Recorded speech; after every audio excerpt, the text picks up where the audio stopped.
그 출애굽기 35장 20절부터 29절 그리고 36장 2절부터 7절까지를 함께 좀 보도록 하겠습니다. 출애굽기 35장 20절에서부터 29절입니다. 20절에서부터 29절이고요. 제가 한 구절을 읽으면 성도님들께서 나머지 한 구절을 읽어주시는 것으로 교독하겠습니다. 자, 찾으셨으면 읽도록 하겠습니다. 이스라엘 자손의 온 회중이 모세 앞에서 물러갔더니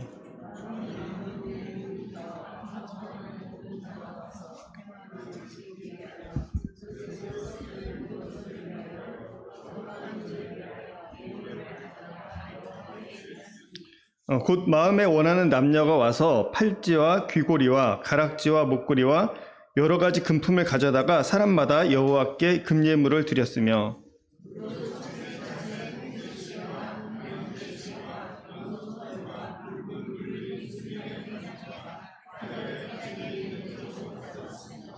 은과 노수로 예물을 삼는 모든 자가 가져다가 여호와께 드렸으며 섬기는 일에 소용되는 조각목이 있는 모든 자는 가져왔으며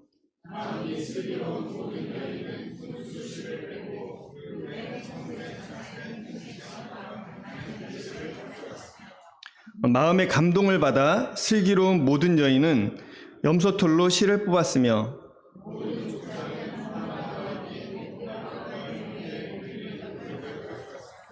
등불과 관유와 분향할 향에 소용되는 기름과 향품을 가져왔으니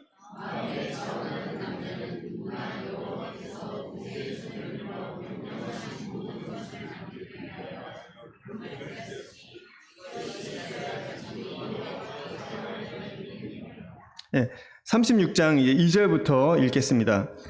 2절부터 36장 2절부터 7절까지 읽도록 하겠습니다. 모세가 부사렐과 오홀리압과 및 마음이 지혜로운 사람 곧 그 마음에 하나님께로부터 지혜를 얻고 와서 그 일을 하려고 마음에 원하는 모든 자를 부르매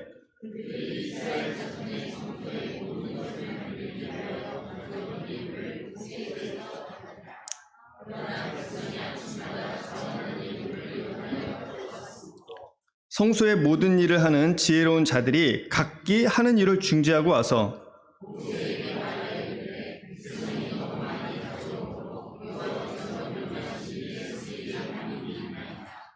모세가 명령을 내리매 그들이 진중에 공포하여 이르되 남녀를 막론하고 성소에 드릴 예물을 다시 만들지 말라 하매 백성이 가져오기를 그치니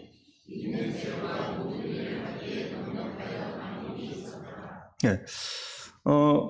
이 출애굽기 35장은 굉장히 독특한 그 장이라고 볼 수 있습니다. 왜냐하면 그 많은 사람들이 교회를 못 오겠다고 하는 이유 중에 하나가 헌금 내는 거. 왜 뭐 11조 쓰고 왜 헌금을 내고 해서 헌금 내는 게 부담스러워서 교회를 못 가겠다라고 하는 부분들이 굉장히 많습니다. 또 실제로 성도님들도 제일 고민하는 부분들 중에 하나가 내가 이 헌금을 어느 정도 내야 되지? 이 헌금 내는 것 때문에 저도 고민이 좀 많으실 거예요. 특히 요즘에 이제 연말정산 하시지 않습니까? 연말정산. 그래서 연말정산을 대하는 사람들의 이 자세가 다 다릅니다. 물론 사업을 하시는 분들은 또 소득신고해서 세금을 내시고요. 이 연말정산이나 이 세금을 낼 때 마음이 달라지는 게 처음에는 이제 사회초년생일 때는 그 환급을 받아요. 기분이 되게 좋죠. 네, 환급을 받습니다. 그리고 어느 정도 되면 낸 것만큼 비슷비슷해집니다. 근데 그럴 때는 그 마음에 어떤 생각이냐면 야 나도 세금 많이 냈으면 좋겠다. 나도 뭐 남들처럼 몇백만 원씩 몇천만 원씩 세금 내면 얼마나 좋겠냐. 그만큼 많이 번다는 거 아니냐. 근데 막상 또 어느 정도 벌면 세금을 제가 내게 되잖아요. 그런 마음들은 사라지고 야 이거 꽁돈 떼가는 것 같죠. 어떻게든 세금을 안 내야 되는데 아니 내가 이거 쓸 때가 이렇게 많은데 이 세금을 내려면 마음이 안타깝죠. 물론 우리 이성적으로는 알고 있습니다. 왜냐하면 정말 내가 내는 세금 이상으로 나라에서 우리에게 해주는 것도 너무 많거든요. 그리고 사실 내가 돈을 벌 수 있는 것도 우리나라가 국방을 해주고 또 든든해 여러 가지 그걸 해주기 때문에 제가 돈을 벌 수 있는 그런 기반이 되는 거예요. 제가 만약에 정말 뭐 이라크라든지 아니면 뭐 아프리카의 뭐 이상한 그런 어려운 사회 혼란스러운 나라 이런 데 태어나서 사실 돈 벌 수 있는, 교육을 받을 수 있는 모든 기회들 자체가 없어서 사실 이렇게 벌 수 있는 그 돈을 벌 수 있는 능력을 얻기가 참 어렵거든요. 사실은 우리가 주님께서도 말씀하신 것처럼 세금을 내는 게 당연하고 또 나라에서 이렇게 받는 것도 많기 때문에, 그리고 또 내가 그렇게 벌어서 함께 나눈 것이기 때문에 굉장히 좋은 일이라고 머리로는 생각하지만 실제로 내야 되는 부분이 생기면 그게 꼭 내가 돼야 되냐.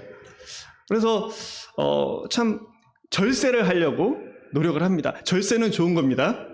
탈세는 불법적인 거지만, 그래서 우리는 그리스도인들이기 때문에 절세를 위해서 많이 노력을 하죠. 헌금은 어떻습니까? 사실은 저는 여기 있는 성도님들의 마음이 좀 저랑 다 같으신지 모르겠지만, 연말에 제가 연말정산을 할 때 이제 뭐 기부금 영수증 내지 않습니까? 낼 때 참, 내가 참 나를 위해서 너무 많이 썼구나. 야, 올해도 나를 위해서 너무 많이 썼네. 내가 왜 이렇게 주님께 드리는 것이 부족할까? 그러면서 속으로, 주님 아시잖아요. 제 마음 아시죠? 하지만 언제든 필요하게 되면 정말 다 드릴 마음도 있습니다. 라는 얘기를 하게 됩니다. 이게 참, 제가 주님께 드리는 이런 예물은 그런 이 부모가 자식한테 드리는 그런 것 같아요. 왜냐하면 부모님께 드릴 때 진짜 다 주고 싶죠. 여러분 부모님께 다 드리고 싶지 않으세요? 근데 실제로 또 생활하다 보면 정말 이게 한정이 돼요. 그 자녀에게는 어떻습니까? 자녀에게는 다 줘요. 왜냐? 첫 번째는 투자라고 생각합니다. 그러니까 나를 위한 투자가 아니라 자녀를 위한 투자. 얘한테 이렇게 투자를 했을 때 얘가 뭐 나한테 잘해주기를 꼭 바라는 게 아니라 정말 이 자녀가 잘 되기를 바라기 때문에 사실은 투자를 하고요. 더 중요한 건 그냥 사랑하기 때문에, 사랑하는 마음이 생길 때. 부모도 사랑합니다. 자녀도 사랑하고 다 사랑하지만 하나님께서 저희한테 그렇게 마음을 주신 것 같아요. 저는 이 장을 보면서 굉장히 독특한 장이라고 생각하는 이유는 뭐냐면, 여기에 보시면 백성들이 다 자원하는 마음의 감동을 받아서, 하나님께서는요 헌금을 억지로 내라고 이거 아니에요. 하나님께서 정말 하나님께 축복받은 사람은 어떤 사람이냐면요, 하나님께 감동을 받은 사람입니다. 헌금은 하나님께 감동을 받은 사람들이 하는 거예요. 물론 우리가 훈련으로 의식적으로도 해야 됩니다. 그죠? 부모님께 기본적으로 내가 월급 받으면 드려야죠. 그거 훈련입니다. 가장 기본적인 거죠. 그렇지만 사랑이 있을 때 내가 정한 것보다 항상 더 드리게 돼요. 부모님께. 부모님이 좀 그럼 더 드리죠. 왜? 사랑이 있기 때문에. 그럼 그 사랑은 어디서부터 옵니까? 마음이 감동이 돼야 됩니다. 마음이 감동이 돼야 돼요. 하나님께 많이 드리는 사람은요, 하나님께 많이 감동이 됐기 때문입니다. 근데 하나님의 기준, 여러분 다 아시지 않습니까? 기준은 우리와 다릅니다. 우리는 1,000만 원을 내면 많이 낸 거고 100만 원을 내면 적게 낸 거지만, 하나님은 100만 원만 내도, 아니면 5만 원만 내도 진짜 큰 거고요, 1,000만 원을 내도 정말 작은 겁니다. 왜? 하나님께서는 아까 우리 예배 시간에도 어느 분인가 기도해 주셨는데, 과부의 두렙돈. 왜? 그거는 그 사람의 생활비의 전부를 드렸으니까. 어찌 보면 부자가 주님 앞에 더 축복받기 어려운 것 같아요. 주님 나라 갔을 때 없는 사람은 없어도 내 생활비지만 뭐 어떻게 되잖아요. 근데 있는 사람은 그걸 드리기가 더 어렵잖아요. 하나님은 그런 의미에서는 참 공평하신 것 같습니다. 제가 적은 것 같고 적게 드렸을지라도 주님 더 크게 봐주시니까. 그 감동이 돼야 되는 거예요. 하나님께서 내가 적게 있든 많이 있든 중요한 것은 내 마음이 감동이 된 사람은 재산이 많아도요, 그걸 자기 것으로 여기지 않습니다. 그러니까 감동이 되지 않으면요, 내가 적게 있든 많이 있든 하나님께 드릴 수가 없어요. 하나님께 감동된 사람들이 하나님께 드릴 수 있는 거예요. 그러니까 하나님께 마음이 감동된 사람, 여기 마음이 감동된 사람이 자원하여 드리는 겁니다. 누가 시키지 않아요. 자원하는 겁니다. 필요를 들었습니다. 이 전장에서 이제 성막을 만들 때 필요한 재료가 이런 것들이 있습니다 라는 얘기를 듣자마자 이 사람들이 다음날부터 마음에 다들 담을, 남자든 여자든 나이가 많든 적든 뭐 족장이든 아니면은 뭐 그 족장이 아닌 그런 사람, 모든 사람들이 여호와께 자원해서 예물을 드리는 모습을 볼 수 있습니다. 근데 어느 정도냐면요, 36절에 보면 이제 성막을 짓는 사람들이 그래요. 좀 그만 좀 갖고 오겠으면 좋겠다. 왜냐면 너무 많이 갖고 오니까 이거 그거 받다가 보면 그거 정리하다 보면 일을 못 하겠다. 그래서 모세한테 가서 저기 헌금 좀 그만 좀 하게 해라. 이거 헌물 좀 그만 좀 갖고 오게 해라. 도저히 일을 할 수가 없다. 지금 너무 많아서 할 수가 없다. 아마 이스라엘 역사상 이러한 그 자원 감동에 대해서 헌물을 드린 경우는 거의 없을 것입니다. 그리고 신약에서는 어떨까요? 지금 아마 우리 교회에 이런 일들이 벌어진다면 정말 놀랍겠죠. 네, 정말 놀라울 것입니다. 신약에서도 이런 일이 또 있었죠. 언제 있었죠? 오순절 성령이 강림하시고 나서 성령님의 역사가 강하게 일어났을 때 사람들이 자기 걸 자기 거로 여기지 않고 서로의 필요를 위해서 다 나눠주고 공동생활합니다. 물론 그것이 계속 가지는 않았지만 그러나 성령님이 감동하셨을 때 근데 지금도 마찬가지거든요. 저희 마음에 성령님이 감동할 때 우리는 저희 것을 아낌없이 드리는 것을 보게 됩니다. 저는 우리 모임 성도님들 볼 때마다 참 감사하는 마음이 있어요. 왜냐하면 성도님들의 마음에 진짜 하나님이 주신 감동이 있어서 자기의 가진 것 이상으로 정말 드리는 성도님들이 너무나 많기 때문입니다. 그러니까 연말정산할 때 죄송하죠. 만약에 우리가 주님에 대한 사랑이 없다면 우린 절세하려고 노력하는 것처럼 헌금을 주려고 굉장히 노력을 할 것입니다. 그런데 우리의 마음은 그렇지 않잖아요. 더 드리지 못해서 죄송하다.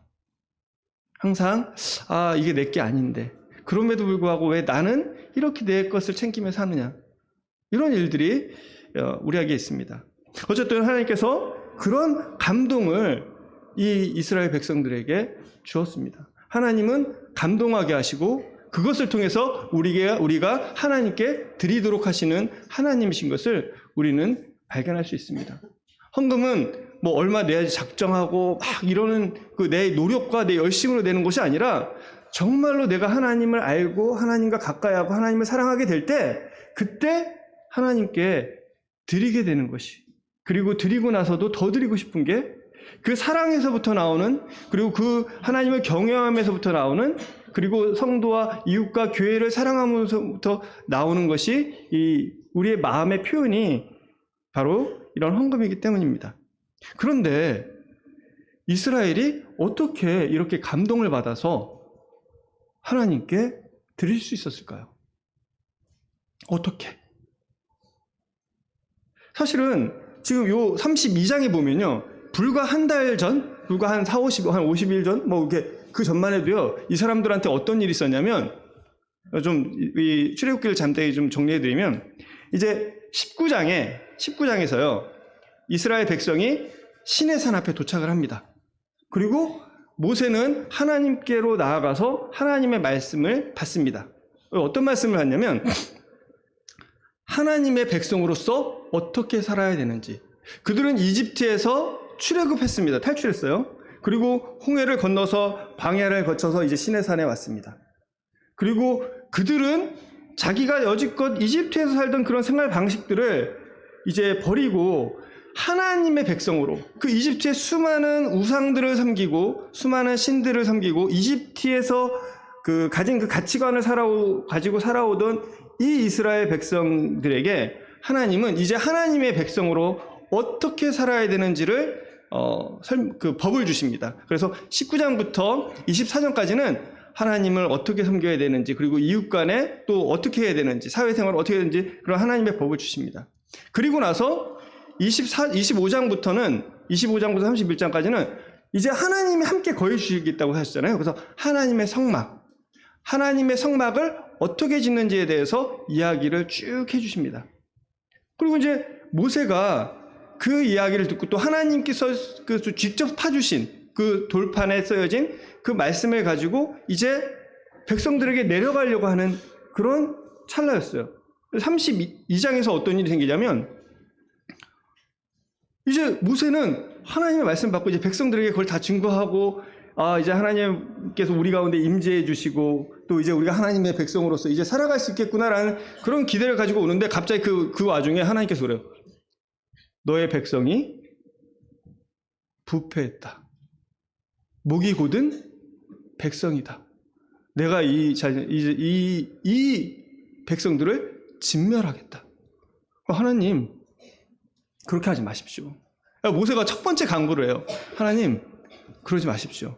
하나님의 진노를 돌이켜 주십시오. 그리고 돌판을 가지고 막 내려왔는데 그 아래서는 어떤 일이 벌어지고 있었냐면 백성들이 32장에 보시면 백성들이 모세가 안 내려온다. 우리를 인도하는 모세가 안 내려온다. 그러니까 우리가 우리를 위해서 신을 만들어야겠다. 그러면서 이 아론에게 신을 만들어라. 그러니까 아론이 당황한 거죠. 그리고 이 백성들을 이길 수도 없고 이 아론의 마음도 하나님께 순전하지 않았던 것 같아요. 그래서 아론이 그러면 금귀걸이 가져와. 아마 아론의 마음에 금귀걸이 갖고 오라 그러면 안 가져올 수도 있다는 생각을 했을 수도 있어요. 예. 왜냐하면 비싼 거니까. 근데 놀랍게도 백성들이 금귀걸이를 다 가져옵니다. 가져왔으니까 만들어야죠. 그 금송아지를 만들어요. 그리고 얘기합니다. 내일이 너희의 여호와의 성일이다. 절기다. 그냥 만들어버려요. 내일부터 새로운 신을 섬기면 돼. 그게 너희들의 절기야. 그리고 나서 다음날 아침에 일어나서 새벽부터 일어나요, 이 사람들이. 그래서 제사 지내고 뭐 여러 가지 의식들을 자기가 하고 나서 그 다음부터 이제 먹고 마시고 즐거워하고 야 이제 잘 살 거야 하면서 즐겁고 뭐 이렇게 하루 종일 파티를 열어요. 모세가 내려오다가 들어보니까 여호수아랑 들어보니까 저게 뭔 소리지? 뭐 무슨 소리인지 모르겠는 거예요. 또 가만히 와서 보니까 백성들이 그러고 있는 거죠. 모세가 분노합니다. 30장에서. 분노해서 이 돌을 깨뜨려버려요. 아니 방금 전에 하나님께 그렇게 간구하던 사람이 분노해. 왜? 아니 하나님이 그 얘기하실 때까지는 이 사람들이 무슨 짓을 하는지 잘 몰랐던 거예요. 와서 보니까 야 이건 나도 인정할 수 없다. 깨고 이 백성들한테 분노하고 물어봅니다. 아론한테 너 왜 그랬니? 그랬더니 여기서 진짜 요즘 정치인들이 하는 그런 답변을 우리 들을 수 있어요. 아니 이거 제가 한 거 아닙니다. 저기 왜 소리 갑자기 나네요. 자 오늘 빨리 끝내라고 하시고 듣겠습니다. 30분 남았다고 이렇게 알려주시네요. 자, 그 백성이 그러니까 딱 보고 나서 그렇게 얘기하죠. 뭐라고 했냐? 아론의 대답이 진짜 멋있어요.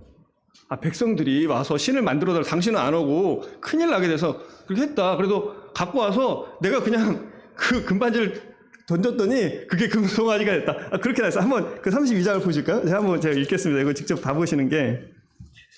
자, 32장 1절을 제가 한번 읽어볼게요.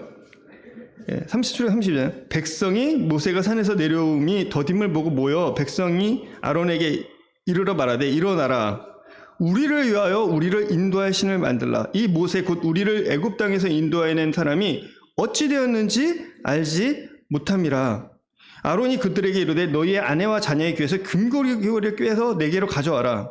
모든 백성이 그 귀에서 금귀고리를 떼어 아론에게로 가져가매 아론이 그들의 손에서 금고리를 받아 부어서 조각칼로 새겨 송아지의 형상을 만드니 그들이 말하되 이스라엘아 이는 너희를 애굽 땅에서 인도해낸 너희의 신이로다 하느니라. 조각칼로 새겼다는 건 아마 거푸집을 만들었을 거예요. 거푸집을. 이 금속을 하는 게 거푸집이라는 그 틀이 있습니다. 붕어빵 틀 같은 그런 틀을 만들었겠죠. 여기 조각칼로 하면 좀 오해하시는 분들이 계셔서 아마 그런 식으로 만들었을 거예요. 아론이 보고 그 앞에 제단을 쌓고 이에 아론이 공포하여 이르되 내일은 여호와의 절이니라 하니 이튿날에 그들이 일찍 일어나 번제를 드리며 화목제를 드리고 백성이 앉아서 먹고 마시며 일어서 뛰어놀더라. 여호와께서 모세에게 이르시되 내 백성이 부패하였도다. 이렇게 얘기를 하시는 거죠. 그리고 이제 뒤로 넘어가시면 19절부터 보겠습니다. 진에 가까이 이르러 그 송아지와 그 춤추는 것들을 보고 크게 노하여 그 손에서 그 판들을 산 아래로 던져 깨트리니라. 이 하나님이 준 걸 깨트렸어요. 모세가 그들이 만든 송아지를 가져다가 불살라 부숴 가루를 만들어 물에 뿌려 이스라엘 자손에게 마시게 하니라. 모세가 아론에게 이르되 이 백성이 당신에게 어떻게 하였기에 당신이 그들을 큰 죄에 빠지게 하였느냐. 아론이 이르되 내 주여 노하지 마소서. 이 백성이 악함을 당신이 아시나이다. 그들이 내게 말하기를 우리를 위하여 우리를 인도할 신을 만들라. 이 모세 곧 우리를 애굽 땅에서 인도해낸 사람은 어찌 되었는지 알 수 없노라 하기에 내가 그들에게 이르기를 금이 있는 자는 빼내라 한즉 그들이 그것을 내게로 가져왔기로 내가 불에 던졌더니 이 송아지가 나왔나이다. 불에 던졌더니 얼마나 이게 참 우리가 볼 때 말도 안 되는 핑계입니까? 예. 예.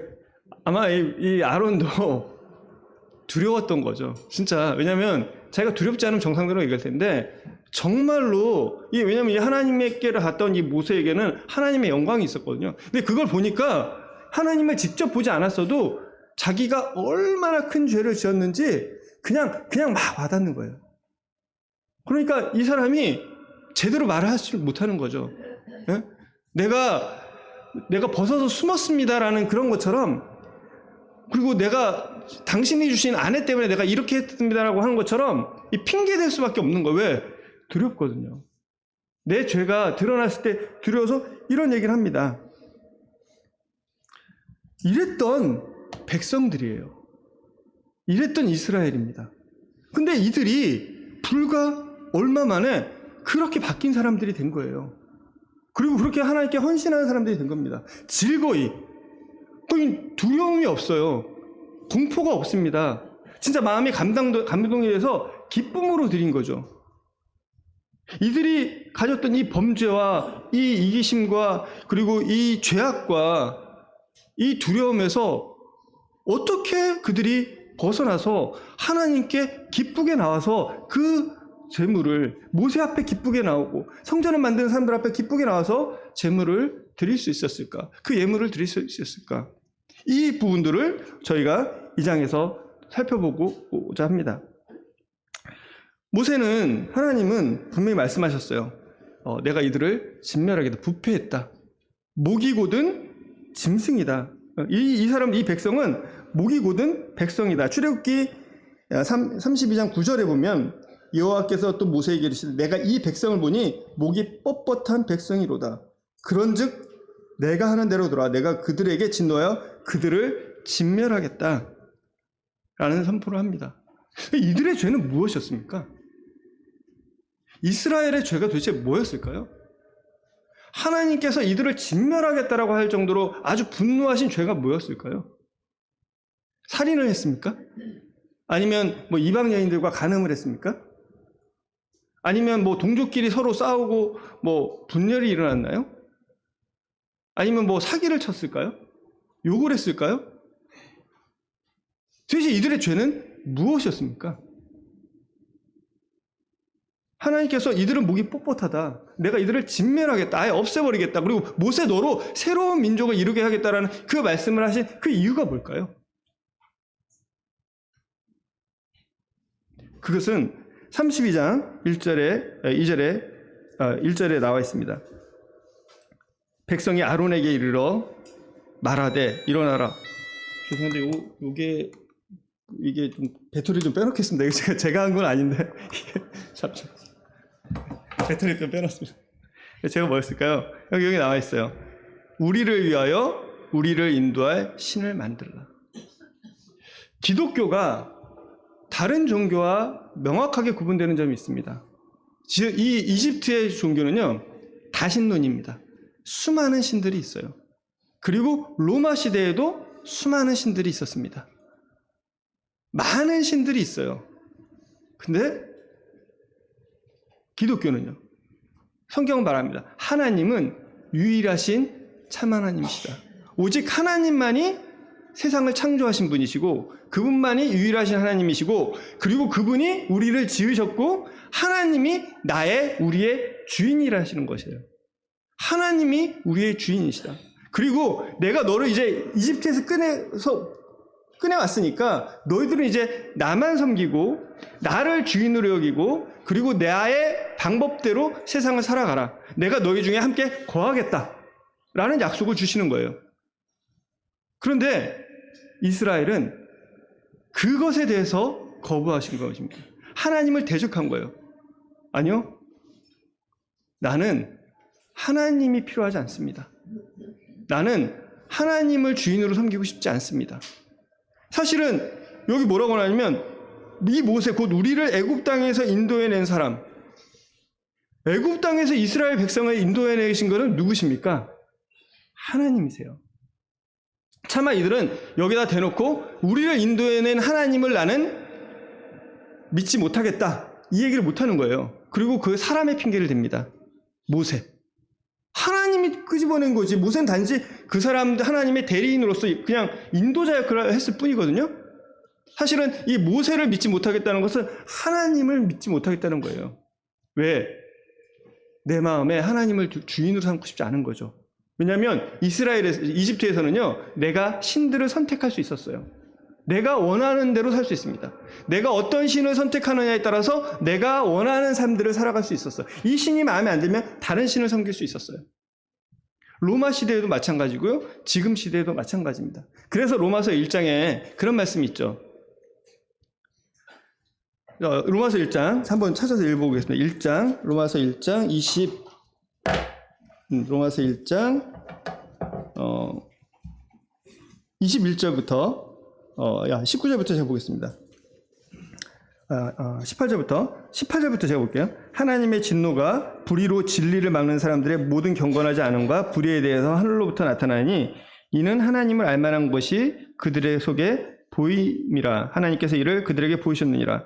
창세로부터 그의 보이지 아니하는 것들 곧 그 영원하신 능력과 신성이 그가 만드신 만물에 분명히 보여 알게 되니 그러므로 그들이 핑계하지 못할지니라. 하나님을 알되 하나님을 영화롭게도 아니하며 감사하지도 아니하고 오히려 그 생각이 허망하여지며 미련한 마음이 어두워졌나니 스스로 지혜 있다나 어리석게 되어 썩어지지 아니하는 하나님의 영광을 썩어질 사람과 새와 짐승과 기어다니는 동물 모양의 우상으로 바꾸었느니라. 그러므로 하나님께서 그들을 마음의 정욕대로 더러움에 내어버려 두사. 또 28절에 또한 그들이 마음에 하나님 두기를 싫어하며 하나님께서 그들을 그 상실한 마음대로 내어버려 두사 합당치 못한 일을 하게 하셨으니 곧 모든 불의 추악 탐욕 쭉 이렇게 나옵니다. 사실은 그 사람들의 마음에 하나님을 주인으로 두고 싶어하는 마음이 없는 거예요. 하나님을 내 삶의 주인으로 모신다라고 하면요, 불편하거든요. 내가 여지껏 살아왔던 이 삶의 방식들을 다 바꿔야 됩니다. 그게 싫은 거죠. 불편하고 싫어요. 내가 주인일 때, 내가 세상 풍조를 따라 살았을 때, 내가 익숙한 대로 살았을 때는 편한데 그렇지 않았을 때는 불편하고 힘든 겁니다. 에베소서 그 2장 안 찾으셔도 됩니다. 에베소서 2장 2절을 보면요, 1절부터 보면 그는 허물과 죄로 죽었던 너희를 살리셨도다. 그때 너희는 그 가운데서 행하여 이 세상 풍조를 따르고 공중의 권세 잡은 자를 따랐으니 곧 지금 불순종의 아들들 가운데서 역사하는 영이라. 전에는 우리도 다 그 가운데서 우리 육체의 욕심을 따라 지내며 육체와 마음에 원하는 것을 하여 다른 이들과 같이 본질상 진노의 자녀였더니. 하나님을 믿기 전에 우리는요, 그냥 세상 속에서 살았어요. 그리고 사단이, 마귀가, 공중의 권세 잡은 자가 우리의 주인이었습니다. 그리고 그 뜻대로 그냥 살아갔어요. 그래서 우리는 어떻게 지내냐면 육체의 욕심을 따라서 육체와 마음에 원하는 것을 하면 됐습니다. 그러니까 좋은 거죠. 죄를 지어도 좋습니다. 죄책감이 있을지 모르지만 좋습니다. 이 죄를 짓게 되는 가장 근본적인 원인은 바로 하나님을 주인으로 두지 않기 때문입니다. 이 이스라엘 백성은요, 비록 하나님에 의해서 이 출애굽을 했지만 그들의 마음에 하나님을 주인으로 두고자 하는 마음이 없었던 것입니다. 내가 마치 이때까지도 하나님은요, 그냥 내가 원할 때 나를 위한 하나님이지, 나를 구원해주고 나를 그냥 편하게 해줄 하나님이지, 내가 진짜로 사랑해야 될 유일하신 참 하나님이시고 내가 정말 그 교제하고 내가 정말 함께해야 될 하나님이라는 생각을 하지 않았던 거예요. 주인이 누구였나요? 주인이 여전히 이스라엘 백성의 마음은 자기였습니다. 여러분, 우리 교회 가운데 어릴 때부터 하나님 말씀 듣고 교회 나오신 분들 많이 있을 거예요. 그렇죠? 여전히 구원받지 못하는 사람들이 있습니다. 가장 근본적인 이유가 뭘까요? 그 마음에 하나님 두기를 싫어하는 거예요. 하나님을 주인으로 두기 싫어하는 것입니다. 자기의 육체의 욕심을 따라서 살고 싶은 것이 가장 크기 때문입니다. 정말로 하나님이라면요, 하나님이 계시다면요, 유일하신 하나님이 진짜 참 하나님이시라면 여러분은 하나님을 알아야 될 의무가 있지 않아요? 하나님이 어떤 분이신지 알아야 될 의무가 있지 않습니까? 그리고 하나님을 찾아야 될 의무가 있지 않습니까? 여러분이 하나님을 알고자 하고, 그리고 여러분이 하나님을 찾고자 할 때, 그리고 여러분이 하나님 앞에 정말 무릎을 꿇을 때, 그리고 내 자신이 누구인지를 분명하게 깨달을 때 하나님은 만나주세요. 그렇게까지 했는데 안 만나주신다? 전 그런 경우를 거의 본 적이 없습니다. 아니, 하나님을 알고자 하고 하나님을 찾고 정말 하나님, 내 삶에 하나님이 필요합니다. 내가 정말 하나님의 뜻대로 살아가기를 원합니다. 정말 내가 하나님과 함께 교제하기를 원합니다. 라고 하나님께 간구하는데 어떻게 하나님이 안 만나주겠어요? 여전히 우리의 마음에 우리를 위하여, 나를 위해서 나를 인도할 신을 찾기 때문에 우리가 하나님을 만나지 못하는 것입니다. 하나님은 그들에게 진노하세요. 하나님은 뭐 거짓말하고 그게 다 진노하시죠. 근데 사실은 그런 것들은 그 결과들이에요. 그 하나의 파트입니다. 하나님 앞에서는 모든 것이 죄고 모든 것이 심판받는 것인데요. 가장 근본적인 원인은 그 마음에 하나님 두기를 싫어하고, 그리고 나를 위한 신을 찾는 것이 하나님을 대적하는 것이라는 것을 하나님께서 말씀하고 계세요. 그래서 하나님은 뭐라고 얘기하시냐? 너희는 목이 뻣뻣한 백성이다. 도대체가 하나님을 나를 알려고 하지 않고, 내가 나를 발견하지도 않고, 내 앞에 나오지도 않고, 네가 주인에서 살아가려고 하는 그런 목이 뻣뻣한 백성이라는 말을 하게 되는 것입니다. 이것이 하나님 앞에서 큰 죄인 거예요. 그러니까 그들이 택할 수 있는 거죠. 하나님을 주인으로 삼지 않기 때문에, 내가 주인이 되기 때문에 그들은 금송아지를 만들 수밖에 없는 것입니다. 그리고 그 금송아지를 만드는데 자기의 돈을 들여요. 아침부터 일어납니다. 그들의 그 종교 생활을 보면요, 정말 부지런하지 않습니까? 금을 내고 아침에 일어나고 열심으로 섬기고 절차를 행하고, 또 그 앞에서 즐겁게 먹고 마시고, 그 먹고 마시는 그 즐거운 시간에 사람들이 얼마나 재밌겠어요. 그렇죠? 옆에서 보는 사람도 나도 함께 가고 싶다는 생각을 할 거예요. 그러나 그 가운데 하나님이 없습니다. 그 가운데 구원이 없습니다. 그 가운데 심판이 있는 것입니다. 그때 아까 말씀드린 것처럼 그 출애굽기 32장에 모세가 기도를 합니다. 주의 맹렬한 노를 그치고 뜻을 돌이키시사 이 백성에게 화를 내지 마십시오. 그러니까 하나님께서 바로 뭐라고 말씀하시냐면, 출애굽기 32장 14절에 여호와께서 뜻을 돌이키사 말씀하신 화를 그 백성에게 내리지 않겠다. 그걸 바로 얘기해 주세요. 참 은혜로우신 하나님이십니다. 그리고 아까 말한 이스라엘 모세가 다시 그 판을 들고 내려왔을 때 백성들이 그런 모습을 보고 그 판을 깨트립니다. 깨트리고, 그리고 이 모세가 그 금송아지를 부셔버려요. 부시고 그걸 가루로 만듭니다. 그리고 물에 타서 백성들에게 먹으라고 해요. 백성들에게 먹으라고 해요. 왜 그랬을까요? 그들의 죄를 스스로 깨닫게 한 거예요. 야, 니네가 섬기는 이 금송아지가 아무것도 아니야. 내가 부셔도 아무런 힘을 쓸 수가 없어. 이게 진짜 신이라면 내가 부쉈을 때 거기서 뭔가 역사가 일어나지 않겠어? 다 부셔. 그리고 그냥 먹어. 이 먹고 다 배출되는 거야. 너희가 그렇게 어리석게 헛된 신들을, 하나님은 눈에 보이는 신이 아니야. 이런, 아까 어리석어서 루머스에 본 것처럼 이 사람이 어리석어서 이 하나님의 영광을 썩어질 금수와 버러지와 사람의 영광 형상으로 바꿔버린, 야, 이렇게 너희가 어리석게 하나님 섬길래? 아니야. 다 먹고 너희 죄를 깨달아라. 네가 섬기고 네가 추구하는 게 정말 뱃속에 들어가 나오면 아무것도 아닌 것들이야. 아무런 너희에게 역사할 수 없는 거라는 거를 깨닫게 하시고, 그리고 그 이후에 이 일을 선동한 자들을 죽이게 하십니다. 죽게 합니다. 그리고 친구가 친구를, 각 사람이 자기 이웃을 죽이고 각 사람이 자기 형제를, 굉장히 잔인한 말일 수 있어요. 이 32장 26절을 제가 보면, 모세가 진문에게 서서 이르되 누구든지 여호와의 편에 있는 자는 내게로 나와라. 레위 자손이 다 모여서 그에게 가는지라. 모세가 그들에게 이르되 이스라엘 하나님 여호와께서 이렇게 말씀하시기를 너희는 각각 허리에 칼을 차고 이 문에서 저 문까지 왕래하며 각 사람이 형제를, 각 사람이 자기 친구를, 각 사람이 자기의 이웃을 죽이라 하셨느니라. 레위 자손이 모세의 말대로 행하여 이 나라의 백성 중에 3,000명가량이 죽임을 당했습니다. 죄는 대가를 치릅니다. 그냥 용서하지 않았어요. 자기 형제가 자기 형제를 죽인다는 게 얼마나 마음 아픈겠어요. 내가 알고 있는 사람을 죽여야 된다는 거? 하나님께서는 죄에 대해서 경고하시고요. 돌이키라고 하십니다. 여러분들이 하나님을 찾게 될 때, 하나님을 알게 될 때 거기 따르는 필연적인 결과가 있어요. 자기를 알게 됩니다. 내 죄가 어떤지, 내 죄가 나를 죽음으로 이끌어가는 이 죄가 무엇인지를 여러분들 알게 돼요.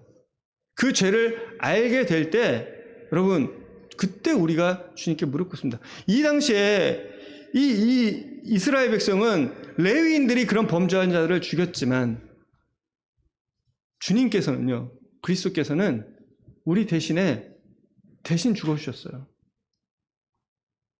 여러분 너무 잘 아시기 때문에 제가 길게 설명을 드리지 않을게요. 백성이 직접 그 형제를 죽이고 친구를 죽였습니다. 그런데요, 주님께서는 그 중보를 해주셨을 만에 우리를 위해서 하늘에서 하나님 우편에 계시면서요, 이 땅에 오시기 전문에도요, 이 우리 인간들을 보면서요, 주님께서 항상 하나님께 그러셨을 거예요. 주님, 저들 진멸하지 말라고. 그래도 저들 우리가 만들고 우리가 사랑하는 자들이 아니냐고. 그리고 이 땅에 내려오셨잖아요. 왜 이 땅에 사람의 몸을 입고 오셨을까요? 하나님의 영광으로 오면 사람 다 죽어요. 그리고 이 땅에 오셔서 사람의 몸을 입고 오셔서 대신 죽어주신 거예요. 이때는 3,000명이 죽어야 됐지만, 그러나 이제는 주님께서 십자가에 홀로 수많은 사람들을 대신해서 죽어주신 것입니다. 그리고 모세는 두 번째 중보를 하게 돼요. 뭐라고 하냐면 출애굽기 32장 30절에 모세가 백성에게 이르되 너희가 큰 죄를 범하였도다. 내가 이제 여호와께 올라가노니 혹 너희를 위하여 속죄가 될까 하노라. 내가 누구인지 알고 내 죄가 어떤지를 알아야만이 그리스도를 찾습니다. 그러면 속죄의 길이 열립니다. 왜? 우리에게 대속해 주시는, 대속을 위해서 항상 기도해 주시는 주님이 계시기 때문입니다. 32장 31절에 모세가 여호와께 다시 나아가 여짜도 슬프도소이다. 이 백성들이 자기들을 위하여 금신을 만들었으니 큰 죄를 범했습니다. 그러나 이제 그들의 죄를 사하옵소서. 그렇지 아니하시면 원하건대 주께서 기록하신 책에서 내 이름을 지워버려 주십시오. 이제 금신을 만들었다는 것이 어떤 죄인지 여러분 이제 아실 거예요. 그것이 얼마나 큰 죄인지 아셔야 됩니다. 큰 죄를 범했습니다. 그런데 주말 그들의 죄를 사하시옵소서. 그렇지 아니하시면 원하건대 주께서 기록한 책에서 내 이름을 버려주십시오. 주님께서 정말 그 겟세마네에서 기도하시잖아요. 저들의 죄를 저들에게 돌리지 마시고 이 잔을 진짜 내가 받고 싶지 않지만 주님의 뜻이면 받게 해달라고. 십자가에 달리시면서까지도 저들의 죄를 저들에게 돌리지 말아달라고 하시는 주님의 그 간구가 여기에 나와 있습니다. 내가 죽을지언정, 내 이름이 지워질지언정, 내가 십자가에 달려서 고통받아 죽음에 이를지언정, 주님, 하나님, 그들의 죄를, 우리의 죄를 저들에게 돌리지 마시고 내게 돌려달라는 주님의 모습을 또 보게 됩니다. 그때 주님의 모세의 중보에 대해서 하나님께서 이렇게 얘기하세요. 출애굽기 32장 34절에 보면 이제 가서 내가 내게 말한 곳으로 백성을 인도해라. 내 사자가 내 앞서 가리라. 그러나 내가 보응할 날에 그들의 죄를 보응하리라.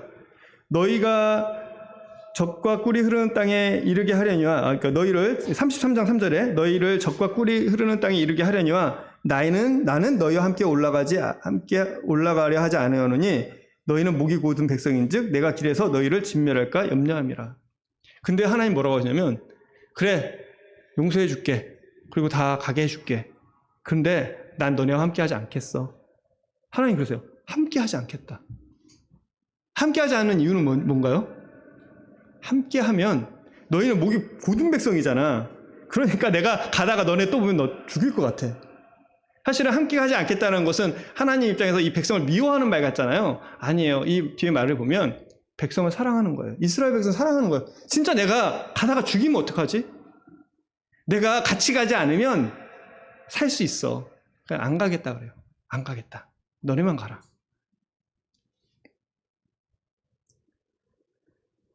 이 말씀을 듣고 백성들이 이때 회개합니다. 출애굽기 33장 4절을 보면 백성이 이 준엄한 말씀을 듣고 슬퍼하여 한 사람도 자기의 몸을 단장하지 아니하니.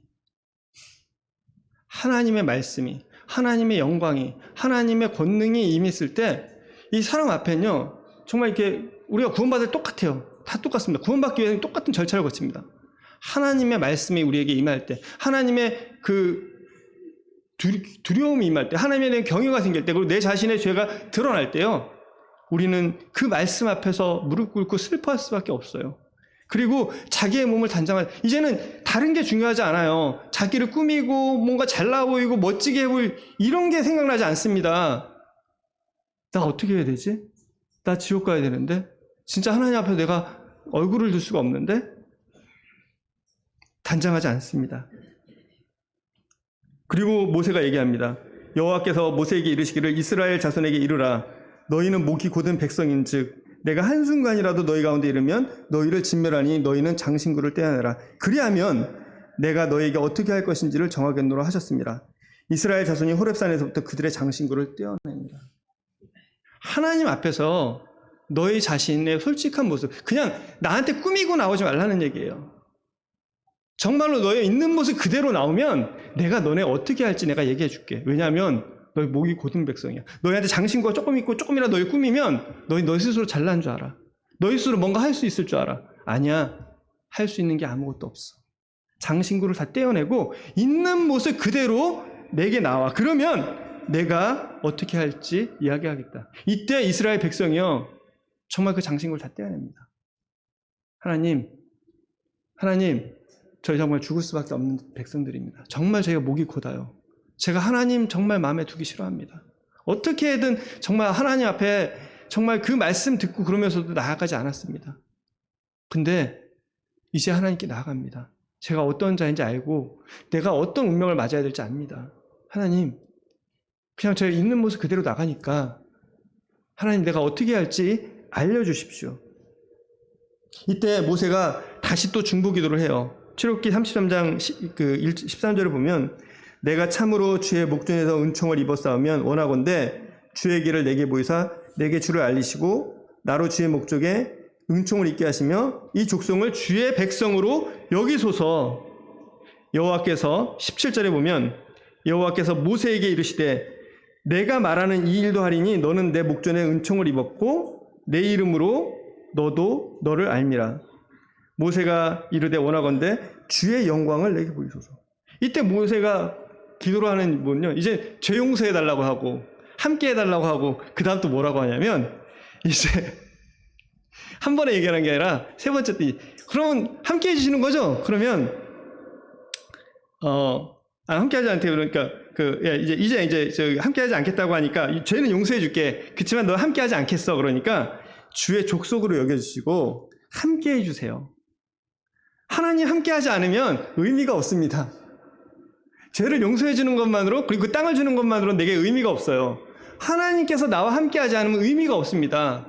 나를 백성으로 삼아주시고 이 족속을 주의 백성으로 여겨주시고 함께 해주시고 그리고 주의 영광도 보여주세요. 하나님의 영광도 보여주십시오. 하나님의 영광을 보지 않고는 하나님을 경외하지도 예배하지도 따라갈 수 없습니다. 이 얘기를 기도를 합니다. 그러니까 33장 14절에 뭐라고 말씀하시냐면 여호와께서 이르시되 내가 친히 가리라. 내가 너를 쉬게 하리라. 33장 17절에 여호와께서 모세에게 이르시되 내가 말하는 이 일도 내가 하리니 함께 가겠다. 하나님께서 함께 가겠다. 임마누엘의 하나님. 아까 우리 찬양 들으셨죠? 정으로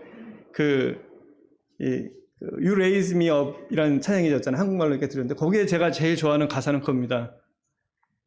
내가 강하다. 언제 강하냐? 하나님의 어깨 위에 있을 때 내가 가장 강하다. 하나님의 어깨 위에 있을 때 내가 강하다. 하나님이 나와 함께 해주시겠다는 건요. 사실은 하나님의 어깨 위에 내가 있는 거예요. 그때 내가 제일 강한 겁니다. 그때 내가 강도 건널 수 있고 바다도 건널 수 있고 불 가운데도 지나갈 수 있고요. 그 모든 전쟁 가운데서도 이길 수 있어요. 하나님께서 나를 세우시고 만약에 우리가 구원받고 하나님이 우리와 함께 하지 않는다면 우리는 다시 지옥 갈 수밖에 없는 사람이 될 수 있습니다. 그러나 하나님께서 우리와 영원히 임마누엘 함께 해주시겠다고 주님 오셨다 가셨고 성령님께서 우리에게서 함께 해주시겠다라고 하신 거예요. 그리고 하나님께서는 자기의 이름을 선포하십니다. 뭐라냐면 여기는 한번 찾아볼게요. 34장 4절부터 6절까지를 이렇게 보겠습니다. 다 한번 찾아보세요. 34장. 모세가 돌판 둘을 처음과 같이 깎아 만들고 아침에 일찍 일어나 그 돌판을 손에 들고 여호와의 명령대로 신의 산을 올라가요. 모세가 이제 자기가 손으로 깎아요. 이 하나님이 깎은 것과 이게 하나님이 주신 돌판이거든요. 첫 번째 건. 그거랑 비교할 수 있겠어요? 아니에요. 그 사람이 모세가 직접 깎아 얼마나 물론 잘 만들 수는 있겠죠. 그렇지만 그게 하나님 앞에서 얼마나 가치가 있겠습니까? 자기가 깎아서 그 돌판을 가져갑니다. 참 하나님은 우리 이런 걸 다 받아주시는 거예요. 있는 모습 그대로 그냥 받아주시죠.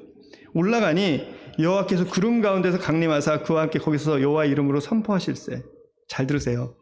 여호와께서 그의 앞으로 지나가시며 선포하시되 여호와라 여호와라 자비롭고 은혜롭고 노하기를 더디하며 인자와 진실이 많은 하나님이라.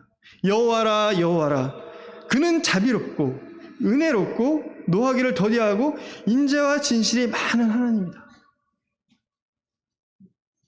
여러분, 하나님은 구약에서도 어떤 사람은 구약의 하나님은 진노의 하나님, 잔인한 하나님, 전쟁의 하나님이라고 합니다. 신약과 구약의 하나님 다르다고 얘기해요. 아닙니다. 하나님 여기서 자기를 선포하셨어요. 여호와라 여호와라 자비롭고 은혜롭고 노하기를 더디하고 인자와 진실이 많은 하나님이다. 그러니까 이스라엘 백성을 죽이지 않으시는 거죠. 그리고 모세가 담대하게 계속해서 조금 더 요청할수록 하나님 다 들어주시는 거예요. 그리고 9절에 그 기도를 들으면서 그 말씀을 들으면서 모세가 주여 내가 주께 은총을 입었거든 원하건대 주는 우리와 동행하시옵소서. 이는 목이 뻣뻣한 백성입니다. 우리의 악과 죄를 사하시고 우리를 주의 기업으로 사옵소서. 모세는요 참 대단한 것 같아요. 이때 그 틈을 타서 그 말 듣자마자 뭐라고 하냐면요, 함께하고 영광도 받잖아요. 근데 뭐라고 하는지 아세요? 기업을 삼아 주십시오. 당신의 기업이 이 하나님의 기업이 얼마나 많을 거예요. 근데 우리가 당신의 기업이 돼달라. 그럼 죽이든 살리든 평생 끌고 가고 우리를 통해서 성과를 내야 될 거잖아요. 그렇죠? 우리를 통해 성과를 내고 우리가 가장 중요한 존재가 되는 거잖아요. 모세는 이런 기도를 했어요. 율법을 상징하는 모세가 이런 기도를 했습니다. 근데 주님은 어떠세요?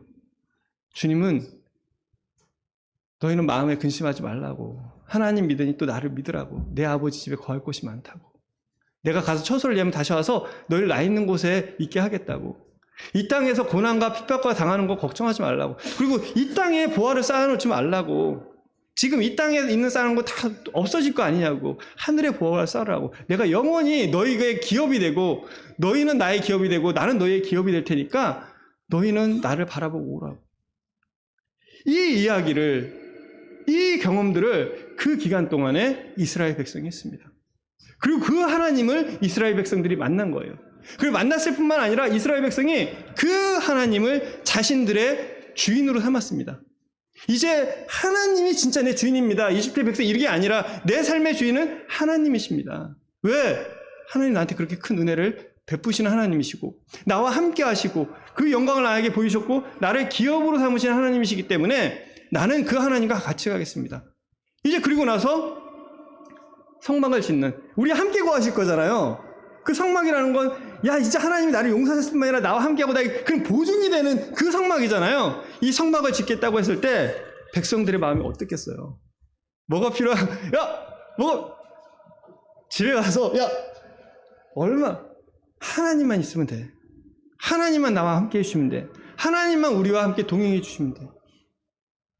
올 한 해가 정말 우리 가운데 정말 그런 구원받지 못한 사람들이 있다면 그런 주님을 만날 수 있는 그런 한 해가 됐으면 좋겠고, 또 우리도 구원받고도 여전히 내가 주인으로 살고 있다면 진짜 주인을 주님으로 삼기고, 그리고 여호와를 나의 기업으로 삼고, 그리고 내가 여호와의 기업이 돼서 정말로 기쁨으로 하나님의 집을, 성전을 함께 세워져가는 우리 성도님들이 됐으면 하는 마음이 있습니다. 기도하고 마치겠습니다. 아버지 하나님,